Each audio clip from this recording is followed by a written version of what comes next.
Hi friends, welcome back to the channel. In this video we will be knowing about Jawaharlal Nehru. Jawaharlal Nehru, the President of India. Jawaharlal Nehru was born on 14 November 1889 in Allahabad in British India. His father Motilal Nehru, a self-made wealthy barrister who belonged to the Kashmiri Pandit community, served twice as President to the Indian National Congress in 1919 and in 1928. His mother Swarup Rani Tusi, who became from a well-known Kashmiri Brahmin family settled in Lahore, was Motilal's second wife, his first having died in childbirth. Jawaharlal Nehru was the eldest of three children. His elder sister Vijayalakshmi later became the first female president of the United Nations General Assembly. His younger sister Krishna Hut Singh became a noted writer and authored several books on her brother. Nehru described his childhood as a sheltered and uneventful one. He grew up in an atmosphere of privilege in wealthy homes, including a palatial estate called the Anand Bhavan. His father had him educated at home by private governants and tutors. Influenced by the Irish theosophist Ferdinand T. Brooks' teachings, Nehru became interested in science and theosophy. A family friend, Annie Besant, subsequently initiated him into the Theosophical Society at age 13. However, his interest in theosophy did not prove to be enduring, and he left the society shortly after Brooks departed as his tutor. He wrote, "For nearly 3 years, Brooks was with me, and in many ways, he influenced me greatly." So, Nehru went to Trinity College, Cambridge in October 1907 and graduated with an honours degree in National Science in 1910.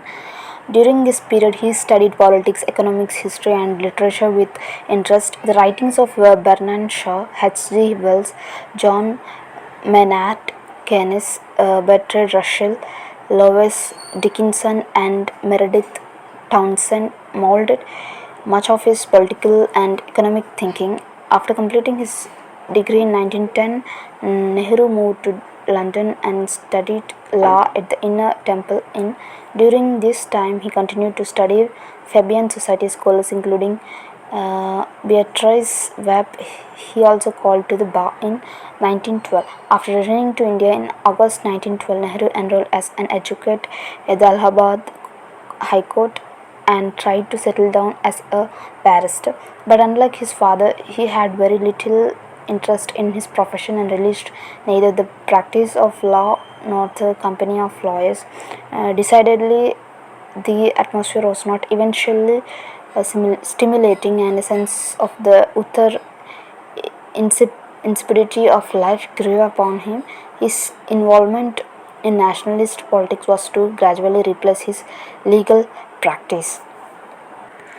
Nehru drafted the policies of the Congress and a future Indian nation in 1929. He declared the aims of the Congress were freedom of religion, right to form associations, freedom of expression of thought, equality before the law for every individual without distinction of caste, color, creed, or religion, protection of regional languages and cultures, safeguarding the interest of the peasants and labor, abolition of untouchability, introduction of the adult franchise, imposition of prohibition, nationalism of industries, socialism, and the establishment of secular India. All these aims formed the core of the fundamental rights and economic policy resolution drafted by Nehru in 1929 to 1931 and were ratified in 1931 by the Congress Party session at Karachi, chaired by Vallabhbhai Patel.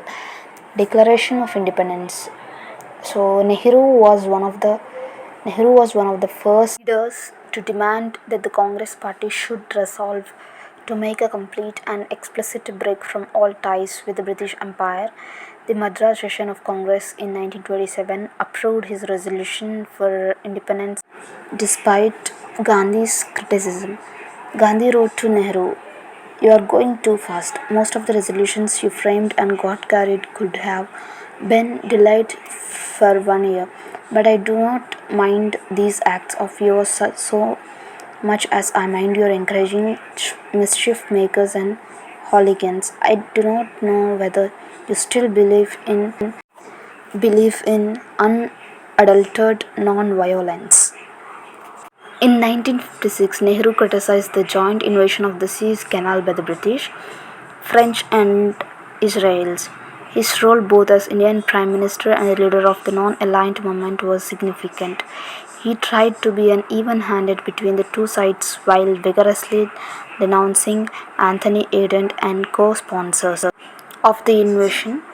Nehru's right-hand man Menon attempted to pursue a recalcitrant Gamal Nasser to compromise with the West and was instrumental in moving Western powers towards an awareness that Nasser might prove willing to compromise. At last, his death was announced in the Lok Sabha at 2 local time on 27 May 1964. The cause of death was believed to be a heart attack. Draped in the Indian national tricolour flag, the body of Jawaharlal Nehru was placed for public viewing. Raghupati Raghava Rajaram was chanted as the body was placed on the platform. On 28 May, Nehru was cremated in accordance with Hindu rites at the Shantivan on the banks of the Yamuna, witnessed by 1.5 million mourners who had flocked into the streets of Delhi and the cremation grounds. Okay friends, thank you. If you like the video, please share and subscribe to the channel. Thank you so much for watching.